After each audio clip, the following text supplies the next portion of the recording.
Good morning, South. Please stand for the Pledge of Allegiance with members of the Literary Art Magazine. I pledge allegiance to the flag of the United States of America and to the republic for which it stands, one nation, under God, indivisible, with liberty and justice for all.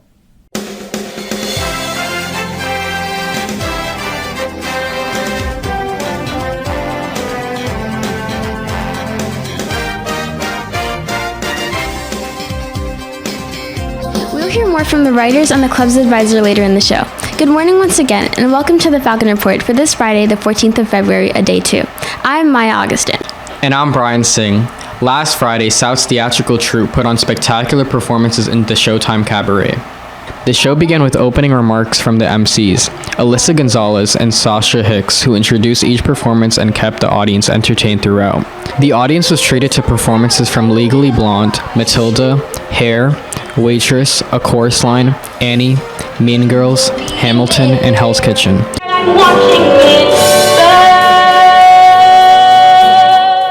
All of these portions of the show featured stunning costumes, exciting choreography, and beautiful vocals.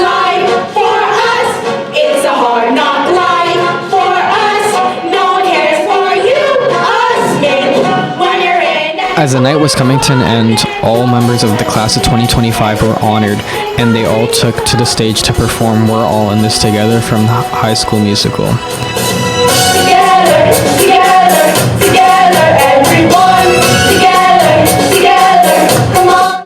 The show came to a close with an interactive rendition of Sweet Caroline from A Beautiful Noise, which featured live instruments and participants from the audience.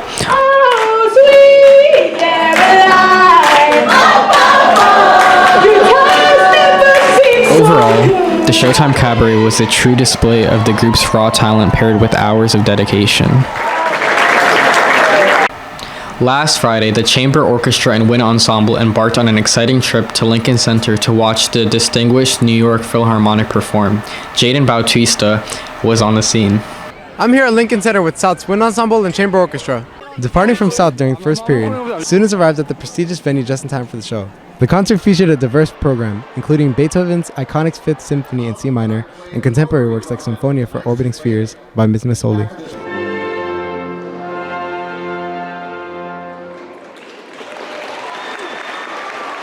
Throughout the performance, students gained insights into the composer's creative processes, learning about the techniques and inspirations behind the music. They also had the opportunity to ask questions to the orchestra, which made the experience both educational and engaging.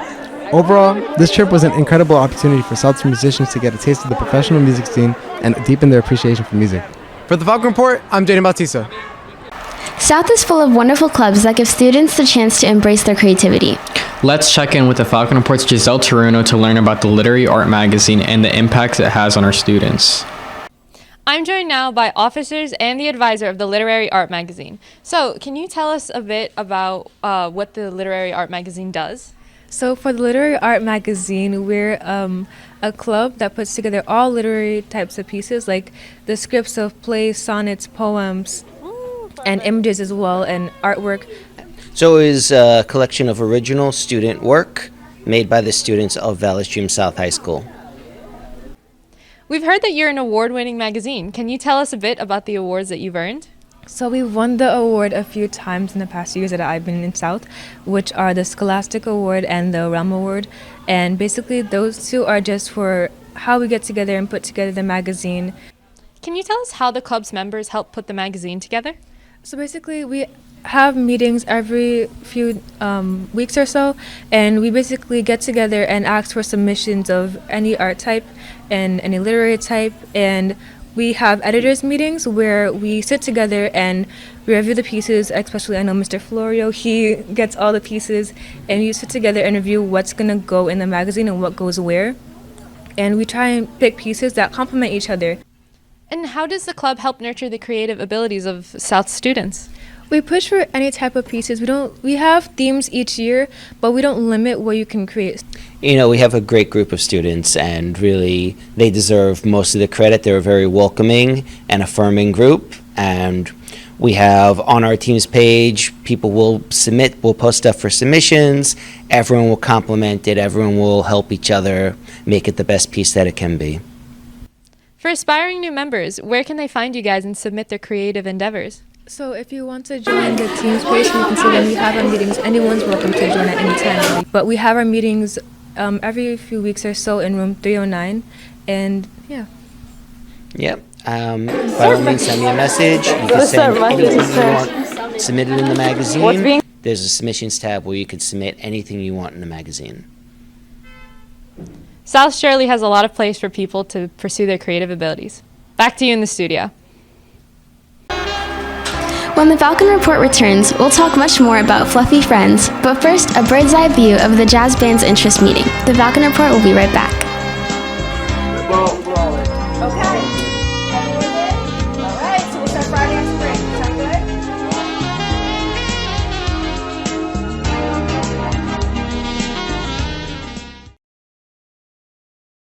John, you okay? Yeah, I'm okay. I'm just kind of sad because no one's going to read this masterpiece of a poem I just made. Are you kidding? You should submit it to South's award-winning literary art magazine. Award-winning? That sounds fancy. Yeah, they take original writing, poetry, artwork, photos, and basically anything creative. Anything? I'll keep that in mind.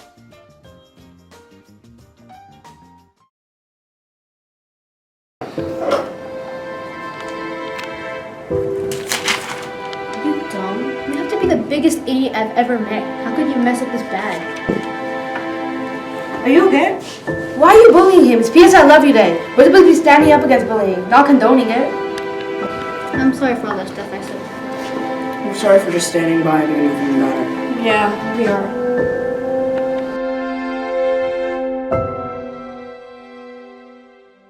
This past Tuesday, South's Wellness Center welcomed a very special four-legged guest. After school, students and faculty gathered in the library for the chance to meet a canine representative from Therapy Dogs of Long Island. Attendees were able to pet the dog in order to reduce stress and promote happiness. They were also treated to a command demonstration in which the dog showed off its obedience skills.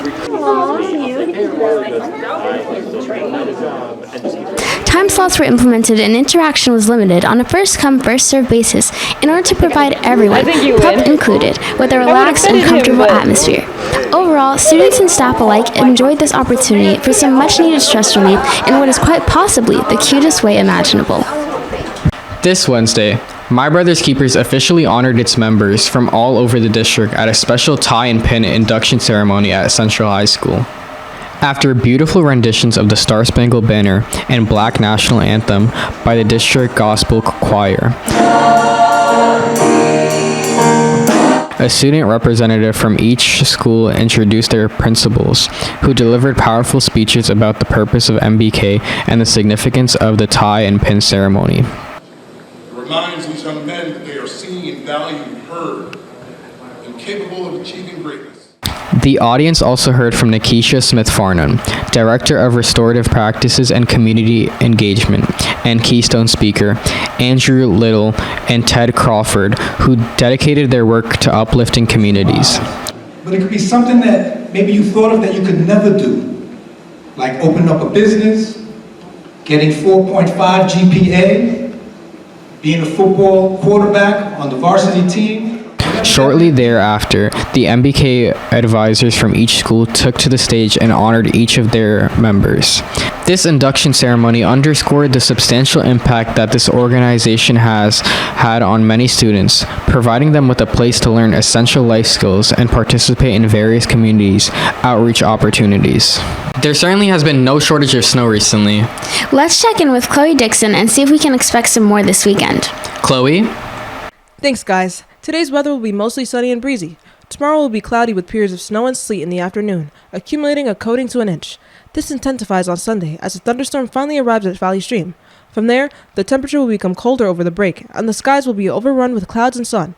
Have a wholesome winter break, South. Back to you in the studio. Wow, I wonder how the district boys swim did in their county championship. Let's turn to Jackson Hunter with the details. Jackson? Thanks, guys. I guess you can say the boys' swim team waved the competition out of the way at their swim meet.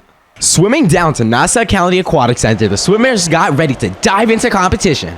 We saw sophomore Medahan Yomez take the 50 freestyle in 24 seconds. In previous meets leading up to the championship, Medahan took first from many schools, including Hewlett placing first in the 100-yard freestyle in 50 seconds and the 100-yard backstroke with an impressive time of 1 minute and 4 seconds.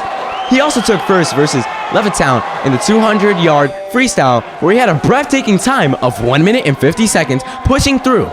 We also saw freshman Mark Santamaria push through before heading to counties with wins against Massapequa, where he took first place in the 200-yard individual melody race, where swimmers got to do multiple kinds of strokes with an impressive time of 2 minutes and 20 seconds. Overall, the swimmers had an impressive season.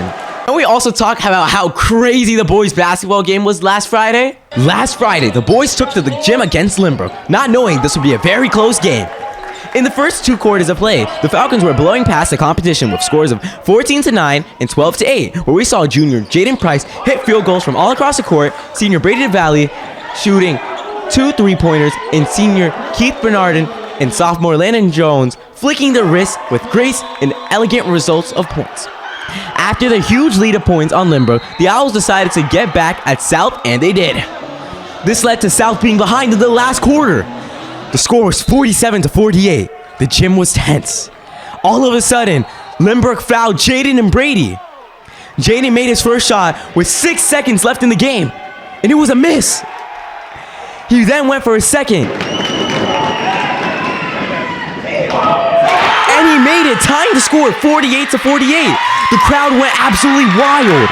Following after, Brady was up, and nonchalantly, he swished more points, bringing South in the lead, ending the game with a final score of 52-48, with the crowd yelling MVP and celebrating an amazing, incredible South win.